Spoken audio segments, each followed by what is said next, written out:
જય આદિવાસી, જય જોહાર। મિત્રો, એક દુઃખદ સમાચાર આપણી વચ્ચે આવી રહ્યા છે અમદાવાદ હાઈકોર્ટમાંથી। હજુ પણ એમએલએ ચૈતર વસાવાએ જેલમાં રહેવું પડશે એવી વાત આવી રહી છે। મિત્રો, જોવા જઈએ લાફાકાંડ કેસમાં ડેડિયાપાડાના ધારાસભ્ય ચૈતર વસાવાના હજુ પણ જેલમાં જ રહેવું પડશે એવી વાત આવી રહી છે। ગુજરાત હાઈકોર્ટમાં જામીન અરજીની સુનાવણી માટે મુદ્દત પડી છે। ગુજરાત સરકાર વતી વકીલે સમયની માંગ કરતાં સુનાવણી મુલતવી રાખવામાં આવી છે। ત્યારે હવે 5 ઓગસ્ટના વધુ સુનાવણી હાથ ધરવામાં આવશે।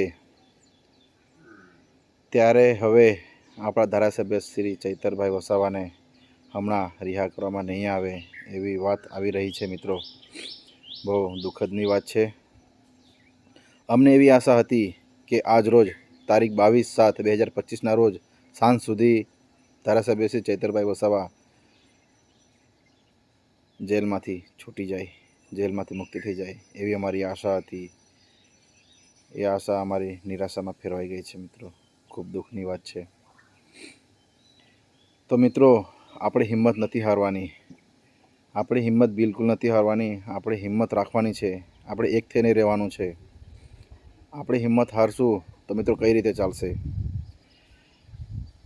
આપણા નેતા એવા ધારાસભ્ય શ્રી ચૈતરભાઈ વસાવા એવા મજબૂત છે, એવું આપણે પણ મજબૂત રહેવાનું છે।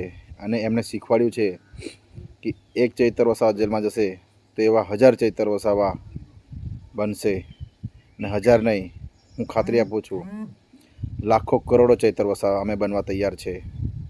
જય આદિવાસી, જય જોહાર।